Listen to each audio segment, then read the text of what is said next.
We are talking about transforming your weaknesses into your strengths. And if that is a goal for you, it means you need to take all the steps, regardless of how it makes you feel at first. Do not let your weaknesses weigh you down or push you into a corner that you're not supposed to be in the first.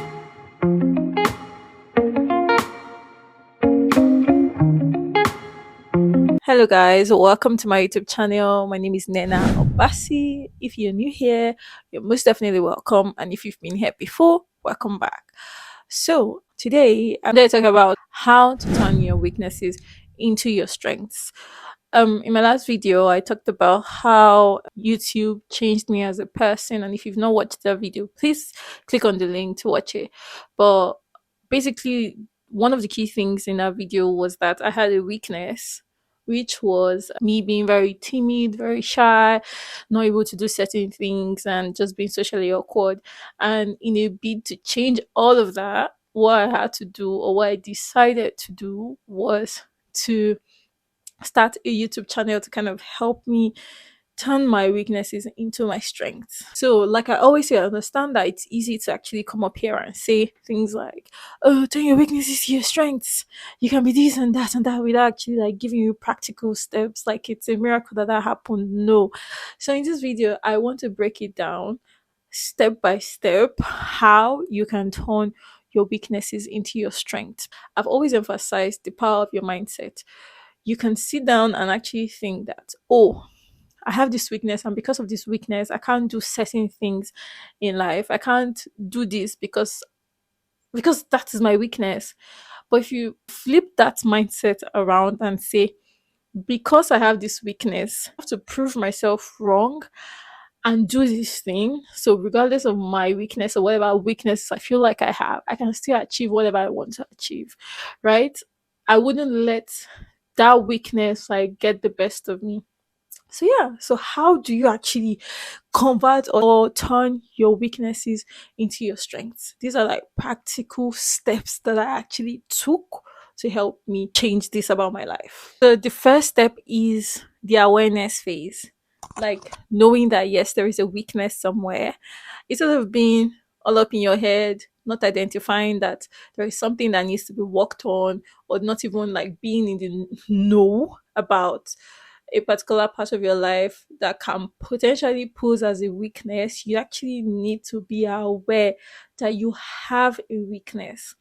And being aware means you're able to identify what that weakness is. Like if you're aware that you have a weakness, it means you can clearly point out what this weakness is. And that is the first step for me, like knowing that in this situation, this particular thing stops me from getting to the end or gaining my full potential. To be able to actually identify your weaknesses, you need to actually reflect, like think about it. Reflect on past experiences, like think back on the past, like in situations or scenarios where you felt like you struggled or you held back a bit due to like certain like let's say character traits or anything. Like just think back to the past, reflect on your life, and kind of like figure out like patterns that you've exhibited certain characters that limited you or made you like struggle in certain things. Or let's say you had a project, like what made you not to finish that project. Try and identify like certain patterns. When you start to identify patterns, it can help you pick out your weaknesses from those patterns. If that doesn't work, you can try getting feedback from your friends. My mom used to say to me that she's my mirror. Like to me, like that statement is, but anyways, what I've come to understand growing up is that sometimes there are certain things that we can't see because we can be more focused on seeing other people's flaws, but it's harder to actually see our own flaws. But like being open-minded and taking constructive criticism, you can easily like speak to a friend, speak to a family and ask questions, like try and get feedback. And when you're actually getting those feedbacks, like I think first of all, for you to even ask them for feedback, you should be willing to like be open to receiving constructive criticism and like realizing that whatever they are telling you is not an attack on your character. It's room for development, is room for growth, is room to be a better person, right? So yeah, like if you've tried to think back and identify patterns and you're unable to do that, you can consider asking family and friends for their opinion or for criticism on you. Another way that actually works, which I think it definitely worked for me, is like trying to think about my strengths and weaknesses and jotting them down on one line. So it's like a page and you split it into two.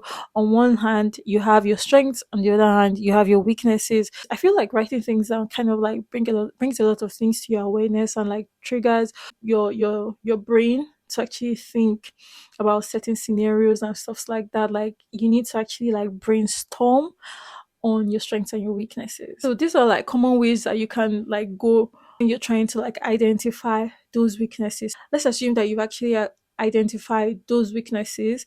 You don't want to accept that you have those weaknesses. Now, acceptance at this point is not you finding ways to limit yourself further or finding ways to discourage yourself further or finding ways to put yourself down the more. No, acceptance in this stage is accepting that okay, there is something that needs to be worked on, and hence the reason why I need to actually take those steps to work on this thing. It's more or less like acknowledging all your imperfections and kind of like understanding that that doesn't define you, but they exist, and because they exist, like they need to go. Once you've come to that awareness, you want to kind of like have a bit of self compassion on yourself. What do I mean? Everyone has a weakness. Like even the biggest person that you can actually think of, the biggest person that comes to mind right now, they have their weaknesses. The only difference between them and you right now is that they've gone through the phase of kind of like identifying those weaknesses and trying to either hide it, believe it or not, or they've kind of like worked on it and it doesn't get to them anymore. But like recognizing that those people have their weaknesses and imperfections as well. So like embrace it. Like it shouldn't even put you down. You're only human basically. Be very, very gentle with yourself and don't feel like your weaknesses kind of like define your self-worth. It doesn't. Trust me on that. It doesn't. So once you've actually come to the awareness and acceptance of the fact that you have a weakness, you have to kind of like reframe your mindset. Like what I spoke about earlier in this video, it's not an opportunity for you to think about it like, oh, because I have this mindset, I can't move forward in my life. It's more or less like thinking about it that because I have this weakness, I must overcome it. So that is an open window for growth. You know where the problem is. Most times, the problem is actually identifying the problem, and you have identified the problem. So, this means that there is potential for growth. This means that this problem can be mitigated. This means that this problem can be solved. You've identified it. So, yeah, well done. Another thing, like when you start to like accept it, you need to let go of perfectionism. Like you are not perfect. No one is perfect. Don't ever think for 1 second that you need to be perfect or you need to appease anyone, that those weaknesses make you look less of yourself in front of other people. Don't care about what other people think of you. Those people have their own battles that they're fighting as well. So like let go of perfectionism. Once you've gone past the acceptance phase, the next thing that you need to do to move forward with this is to kind of like analyze those weaknesses. By analyzing this, we want to know the root cause. So doing like a root cause analysis is like finding the cause of a problem from the beginning. Like so for example, let's say I am shy. Let's say I'm always shy, like when I'm in front of people. We want to find the root cause of that shyness. We are not trying to say, yesterday you were in front of an audience, what made you shy? That is just picking a scenario. Finding the root cause of that shyness means maybe when you were little, you went out in front of the crowd and let's say your shoe removed in front of everyone, and then when that shoe removed, everyone started laughing at you, and because everyone started laughing at you, you became so shy and you're scared of the crowd and you're scared of like being in front of everyone. You keep remembering or thinking about that day when your shoe came off in front of the whole crowd and everyone started laughing at you. So that is like a root cause. So it's more or less like digging deep and investigating like what even caused this weakness in the first place. So doing like a proper root cause analysis to kind of like identify why you have this weakness in the first place. You might want to start by breaking your weaknesses into smaller components to kind of like understand like the cause. of this weakness. And like when you do that, you can start to identify areas of improvement of your analysis. You want to be able to identify triggers. So what triggers you, what triggers those weaknesses to come out. If you get mute in front of somebody, what makes you get mute? What triggers you? If you always get angry, what triggers that anger? Like you need to identify your triggers. Like identifying your triggers is also a good step to kind of like knowing how to avoid it in the future, so you wouldn't find yourself in such situation. Like if you can kind of predict that like somebody is going to try to trigger you, you can avoid such situations in the future. Once you've actually analyzed these weaknesses, we want to have a plan of action. So as a business analyst, once you're setting goals, we are expected to set smart goals. So SMART goals are specific, measurable, achievable, relevant, and time bound goals. Like they're straight to the point. Once you develop a plan of action, this can actually help you guide you through transforming your weaknesses to your strengths. For example, I'm really shy, I'm socially awkward, I don't know how to speak in front of the camera, I don't know how to speak to the public and stuff like that. I am just really shy. What did I do? I started a YouTube channel and I started little by little by little by little to this point that I can actually say I feel confident to a certain level. So like taking actionable steps, creating actionable plans, specific plans, and actually going through with those plans and just testing yourself. Now, this is not to say that you should put so much pressure on yourself at first. You need to take it easy with yourself. You can actually try and fail, but as long as you don't stop trying, okay, you need to keep pushing because you have an end goal in mind. We are talking about transforming your weaknesses into your strengths, and if that is a goal for you, it means you need to take all the steps regardless of how it makes you feel at first. You need to be willing to take those baby steps. You've created a plan, right? You've developed a plan, so see that plan through to the end. No matter how much you feel at it, you need to pick up and get moving. Sometimes it also helps when your plans are not too vague. You can start little by little. Like you can break your plans into like smaller actionable steps. They don't have to be so big. Most times the end goal is always so great, but like start with the little things. Start with the little things. You don't like to run, start walking. You don't like to sing, start talking. You don't like to what? Jump, start crawling. So start really, really small, break it down. Like it would really help if you can break it down into little steps that you can actually follow. Finally, you need to be consistent with your plan. Like you've set a plan for yourself, you've set a goal.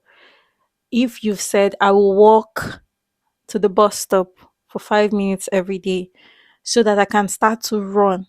You need to keep to that every day. Make sure you take that walk for 5 minutes. If you've said every Tuesday, I will pick up my camera and do a YouTube video. Since you've decided that you show up every Tuesday by 2 p.m., then you must show up every Tuesday by 2 p.m. You've made it as a part of your routine to go into the mirror and affirm positively to yourself that, oh, Nena, you are amazing. Nena, you don't have any weaknesses. Nena, you are strong. Nena, this and that. Then you make sure that you continue doing that every day. Consistency is key. You need to keep practicing every single thing you've told yourself that you would do. No discouragement should make you stop. You shouldn't stop. Honestly, like even if people are actually trying to discourage you, you are your number one fan. You are your biggest fan. Think about it that way before anything else. If no one cheers you up, you need to keep cheering yourself up. If no one pushes you, you need to learn to push yourself. If no one encourages you, you need to learn to encourage yourself. Create a routine, create a plan, an actionable plan, and stick to it. Do not break it for any reason. And even if you are breaking it, you're breaking it to come back to it. Okay? So you need to know yourself, know your worth, and know that you are capable of so much more if only you don't quit. Your weaknesses do not make you, your weaknesses do not define you. If you don't take proper steps to actually conquer those weaknesses, you would remain where you are. You need to pick yourself up. and move on with your life and progress. Not even move on, progress with your life. There is so much more you can achieve. Your weaknesses are not there to limit you. Everybody has a weakness. No one is perfect. Your weaknesses exist as just proof that you're a human being. No one is perfect. Everyone has their own problems and issues. Do not let yours limit you. Don't. You can turn your weaknesses into your strengths. Okay? All right. If you keep trying and it doesn't work, please seek professional help. Speak to someone that can help you. I don't know where you're listening to this from, but I'm sure you can easily go online. You can actually do like a quick Google search to find out who you can talk to about things like this. Do not let your weaknesses weigh you down or push you into a corner that you're not supposed to be in the first place. Okay? Alright, guys, we've come to the end of this video, and I hope that someone was inspired by this video, and I hope that this video would actually help you be better and get rid of your weaknesses. And yeah, if this is the type of content that you like, please don't forget to subscribe to my YouTube channel, like, share, and comment. And I will see you in my next video. Bye. When the nights are cold